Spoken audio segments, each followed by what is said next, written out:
شاہد صاحب، جب آپ لوگ تنقید کرتے ہیں، یہ کہتے ہیں کہ یہ نظام موجودہ حکومت نہیں چلا سکتی، ان میں وہ کیپیسٹی نہیں ہے، پی ڈی ایم کے اوپر بھی یہی تنقید تھی کہ 100 بندوں کی کابینہ بنا لی تھی، حکومت چلنی تھی، نیچے کے نیچے اکانومی گرتی جا رہی تھی. آپ نے کہا میں الیکشن میں بھی حصہ نہیں لوں گا، اس الیکشن سے حل نہیں نکلے گا. آپ کا ارادہ نئی سیاسی جماعت بنانے کا تھا، صحیح نئی سیاسی جماعت آپ بنائیں گے یا نہیں بنائیں گے؟ نہیں تھا یا نہیں تھا، اب ہے. اب ہے جی، کیونکہ میں سمجھتا ہوں کہ یہ تینوں جماعتیں جو ہیں، صرف میرا نہیں ہے، بہت سے دوستوں کا ہے کہ ہمیں ایک نئی سیاسی جماعت کا حصہ بننا چاہیے. کیونکہ جو یہ ہماری یہ بھی تینوں سیاسی جماعتیں ہیں، آپ نے خود دیکھ لیا ہے جو عمل پچھلے 3-4 مہینے کا رہا ہے الیکشن پروسیس میں. کیا انہوں نے کوئی ملک کی بات کی ہے کسی ایک جماعت نے بھی؟ کیا الیکشن کے بعد کی ہے؟ کیا آج تک کی ہے؟ صرف کرسی کی بندر بانٹ ہے، تم یہ لے لو، مجھے یہ دے دو، میں ادھر بیٹھ جاتا ہوں، تم ادھر بیٹھ جاؤ. یہ تو ملک کے مسائل کا حل نہیں ہے. اور آج جس بات کی ضرورت ہے اس کی کوئی بات نہیں کرے گا. آپ یقین کریں، یہ آپ دیکھ لیں گے کہ جب تک یہ ساری سیاسی جماعتیں، پولیٹیکل لیڈر ایک جگہ پہ نہیں بیٹھیں گے، آپ کو ملک کے مسائل کا حل نہیں ملے گا. بڑی جماعت بننی چاہیے قومی سطح کی. جو ایک افسوسناک پہلو یہ ہے کہ نواز شریف نے پاکستان واپسی کے لیے وہی راستہ لیا ہے جو کسی زمانے میں آئی جی آئی میں انہوں نے لیا تھا. عمران خان نے 2018 میں حکومت میں آنے کے لیے وہی راستہ لیا ہے جو آئی جی آئی کا راستہ تھا. یہ جماعتیں اس سے آگے بڑھ ہی نہیں سکتیں، ان کا مائنڈ سیٹ ہی وہی ہے کہ اقتدار کی سیڑھی کیسے چڑھنی ہے.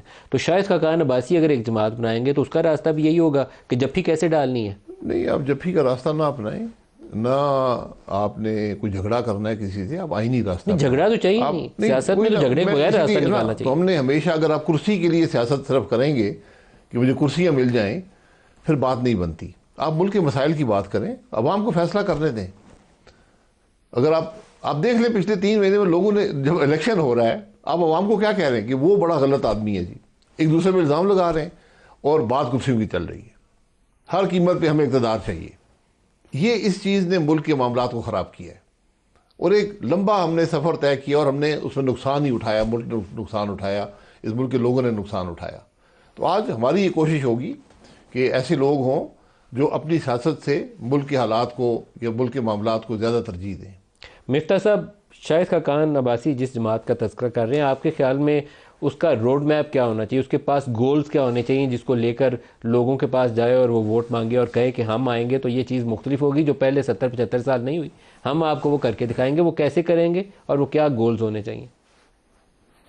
سر، 3 پارٹیوں نے، بڑی پارٹیوں نے 3 گول آپ کو دیے ہیں. پیپلز پارٹی نے سب سے پہلے آپ کو گول دیا روٹی کپڑا مکان کا. پیپلز پارٹی نے کسی کو روٹی کپڑا مکان دیا نہیں ہے، لیکن یہ بات تو میرے خیال سے ایک دم درست ہے نا. ایک پاکستانی کا حق ہے نا روٹی کپڑا مکان، بلکہ اس کو آگے بڑھا لیں آپ کہ صحت، روزگار اور مکان، تینوں چیزیں ہونی چاہیے. پھر نواز شریف صاحب نے ایک وعدہ کیا کہ ووٹ کو عزت دو.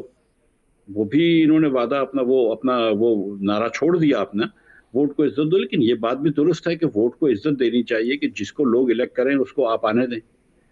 اور پھر عمران خان صاحب نے ایک بات کی تھی کہ ہم 2 نظام نہیں کریں گے، ایک نظام کریں گے نئے پاکستان کی. وہ بالکل انہوں نے نہیں کیا. انہوں نے سب لوگوں کو پکڑ کے جیل میں ڈال دیا، اپنے مخالفین کو جو یہ جانتے تھے کہ یہ انوسنٹ ہیں. انہوں نے زلفی بخاری کے اوپر کوئی قدغن نہیں لگائی کرپشن پہ. انہوں نے بیگم صاحبہ کے اوپر کوئی قدغن نہیں لگائی کرپشن پہ. انہوں نے فرح گوگی کو مدر پدر آزادی دی ہوئی تھی کرپشن کرنے کی. یہاں سے پیسے لے رہی ہیں، وہاں سے پیسے لے رہی ہیں. پنجاب میں اس قسم کی کرپشن شاید پرویز الہی کے دور میں بھی نہیں تھی جتنی ٹرانسفر پوسٹنگ پہ انہوں نے پیسے لیے. تو خان صاحب کو کرپشن بری لگتی تھی لیکن اور لوگوں کی. تو اگر وہی پارٹیاں اپنے نعروں پہ قائم رہتی تو آج اس پارٹی کی ضرورت نہیں تھی جو شاہد عباسی جس کی بات کر رہے ہیں. لیکن وہ پارٹیاں اپنے نعروں پہ قائم ہی نہیں رہی. جو کام ان کی باتیں تو ٹھیک تھی، لیکن جب وقت پڑا آپ نے وہی بات کی کہ وہ آئی جی آئی والی مثال ہے کہ جب وقت پڑا آپ نے وہ اپنے نعرے چھوڑ دیے کہ ووٹ کو عزت دو کا آپ نے ڈیفینیشن ہی چینج کر دی. روٹی کپڑا مکان کے اندر مطلب آپ نے روٹی کپڑا مکان، تو کیا مفتاح اسماعیل شاہد خاقان عباسی کی جماعت میں شامل ہوں گے؟ سر میری جماعت نہیں ہے یہ جماعت. جواب دیں سر میری بات. میرے اس میں 2-3 ریزرویشنز ہیں، تحفظات. ایک تحفظ تو پہلا یہ ہے کہ اگر شاہد بھائی کے بعد ان کا بیٹا عبداللہ بن رہا ہے صدر تو پھر میں اس پارٹی میں نہیں آ رہا ہوں. دوسرا یہ کہ اگر شاہد بھائی زندگی بھر تک، اللہ ان کو لمبی زندگی دے، زندگی بھر تک صدر رہیں گے تو بھی میں اس پارٹی میں نہیں آ رہا ہوں. تو یہ 2 باتیں اگر شاہد بھائی میری مانتے ہیں پھر میں ان کے ساتھ ہوں. اچھا، اس کا جواب ابھی دینا پڑے گا. وراثتی نظام ہوگا باپ کے بعد بیٹا بیٹی سن ان لا ول وراثتی ایک وہ خط بھی کوئی آیا تھا. وراثتی نظام نہیں ہے. مجھے کوئی صدر بننے کا شوق نہیں, صدر مفتیٰ صاحب بھی بن جائے مجھے کوئی. لیکن اس کا آپ کو کلیئرٹی سے جماعت کا منشور کیا ہوگا؟ جی جماعت یہ اس میں ڈالنا پڑے گا کہ یہ کوئی وراثت والی جماعت نہیں ہوگی, پیورلی ایک میرٹس پہ ہوگی اور لوگوں کو موقع ملے گا کہ اوپر آ سکیں. یہ آپ کو ڈفرینشیٹ کرنا پڑے گا اپنے آپ کو. آپ کے کوئی ہم خیال لوگ ہیں یا مفتیٰ صاحب تو ابھی یہ ہے کہ نون لیگ انہوں نے بھی چھوڑی ہے, آپ نے بھی چھوڑی ہے, تو دو بندے ہیں, تو آپ کے ہم خیال مل جائیں گے؟ بہت سے لوگ ہیں لوگوں نے ہمیں خود رابطہ کیا ہے, تو انشاءاللہ جماعت جب لانچ ہوگی اس میں آپ کو نظر آئیں گے. مفتیٰ صاحب ایک بڑا ایشو جو ہے پاکستان میں سیاست کے اندر, آنے کے دو ہی راستے ہیں, یا آپ کو الیکٹیبلز بڑی تعداد میں مل جائیں اور بہت بڑا جو ایک امبریلا آپ کو چاہیے, اسٹیبلشمنٹ آپ کو بیک کر رہی ہو, کم از کم آپ کے راستے میں رکاوٹ نہ بن رہی ہو, آپ کے بندے نہ اٹھا رہی ہو, فارم 47 45 نہ بدل رہے ہو, کچھ اس طرح کے کاموں میں آپ کے ساتھ ہاتھ نہ ہو رہا ہو, تو یہ دونوں میں آپ کو سپورٹ چاہیے ہوگی اسٹیبلشمنٹ کی بھی. سر میں آپ کو ایک سچ بات بتاؤں, سیریسلی میں مصطفیٰ نواز کھوکر بھی ہمارے ساتھ ہیں, اور ان سے بڑی میں صبح لمبی بات کر رہا تھا. دیکھیں شاہد بھائی کو پچھلی مرتبہ بھی شہباز صاحب نے کہا کہ وزیر بن جائیں آپ, شاہد بھائی نے منع کر دیا. میں نے بھی ان کو سمجھایا تھا کہ بن جائیں جب میں وزیر تھا. اس کے بعد جب مجھے ہٹایا تو اس کے بعد بھی شہباز صاحب نے مجھے فون کیا, ان کے بیٹے نے فون کیا, اور مجھے ڈفرینٹ وزارتیں آفر کری, میں نے منع کیا. میں آپ کو سچ بتا رہا ہوں کہ زندگی کے اندر جو انسان کو خوشی ملتی ہے وہ کسی وزارت سے نہیں ملتی ہے. اللہ تعالیٰ کی مہربانی ہم سارے زندہ ہیں, مطلب آپ بھی, میں بھی, مصطفیٰ نواز بھی, شاہد بھائی بھی. اگر وزیر نہیں بنے تو فرق نہیں پڑتا. یہ ہم ممنون حسین کی بات کر رہے تھے, تو ممنون صاحب اللہ ان کو جنت نصیب کرے, بڑی اچھی بات کرتے تھے کہ اگر حکومت میں نہیں ہوں گے تو کیا مر جائیں گے. تو ہم سیریسلی ہماری جو کوشش ہے نا وہ ایک لیگیسی پارٹی بنانی ہے, کہ ایک اچھی لیگیسی چھوڑ کے جائیں, کہ قبر پہ یہ نہ لکھا ہو کہ یہ وزیر خزانہ رہ چکا ہو, قبر پہ یہ لکھا ہو کہ یار اس نے کوئی اچھا کام کر رہا ہے. اور اگر ہم اچھا کام کر سکتے ہیں, ہم ایک اچھی پارٹی بنا سکتے ہیں جو کہ ڈیموکریٹک پارٹی ہو خود بھی, اور جو جمہوریت کی بات کرتی ہو, جو اس پاکستان کے اندر جو سوچتی ہو کہ یہاں پہ 40% لوگ خطے غربت کے نیچے رہتے ہیں, کہ یہاں پہ 68% بچے جو ہیں وہ اسٹنٹڈ یا ویسٹڈ ہیں, یہاں پہ 78% 10 سال کا بچہ آپ کا پڑھ نہیں سکتا ہے. کوئی پاپولیشن پلاننگ کی بات کرے گا, کوئی لوکل گورنمنٹ کی بات کرے گا, کوئی بچوں کو تعلیم کی بات کرے گا, کوئی ہماری بہنیں جو آئرن ڈیفیشنسی کی وجہ سے لو برتھ ویٹ کے بچوں کو پیدا کرتی ہیں اس کی بات کرے گا. اگر کوئی یہ والی باتیں کرے گا تو ہم ان کے ساتھ ہیں, وہ ہمارے ساتھ ہیں. میں سیریسلی آپ کو بتا رہا ہوں, آئی انڈرسٹینڈ کہ پولیٹکس کے اندر پاور جو ہے اس کا اصول ضروری ہوتا ہے, لیکن یہ جو ہماری تینوں پارٹیاں یہ سیریسلی پاور کے حصول کے لیے اپنی سیاست بھول گئے, اپنے وعدے بھول گئے. تو ہم وہی وعدے جو ہیں اس ٹائپ کی باتیں عوام سے کرنا چاہتے ہیں.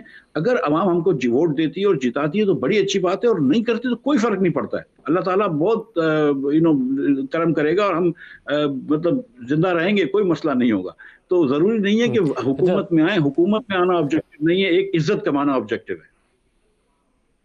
ایک آپ کو اور سٹیٹمنٹ سناتا ہوں. مریم نواز کے اوپر سوال ہوا, انہوں نے کہا کہ یہ جو راشن بانٹا جا رہا ہے اس کے تھیلوں کے اوپر نواز شریف کی تصویر لگی ہوئی ہے, تو بجائے یہ کہ اس کو کہا جاتا کہ نہیں یہ تصویر نہیں ہونی چاہیے, انہوں نے کہا کہ پنجاب میں حکومت کس کی ہے. تو حکومت جس کی بھی ہو, یہ ٹیکس پیئرز منی ہے, it is not personal money belonging to any individual, یہ پاکستانی ریاست کا پیسہ ہے, تو اس میں تصویر نہ ہو تو بہت اچھی بات ہوتی ہے. تو ایک اور ان کا سٹیٹمنٹ میں نے آپ کو دکھانے کے لیے رکھا ہوا ہے, ان کا اور عمر ایوب کا, وہ بھی دکھاتا ہوں آپ کو. مریم نواز ان کے کہنے پہ پاکستان تحریک انصاف کے لیڈران کو اور ورکرز کے خلاف دہشت گردی کے پرچے کیے. آئی جی یہ ذاتی ملازم ہے ایک انلیگل غیر آئینی اور غیر قانونی مریم نواز کے. ان کو ہم لوگ بلائیں گے کہ یہ فیشسٹ حکومت جو ہے یہ اپنے ہوش و حواس جو ہے وہ کھو بیٹھی ہے.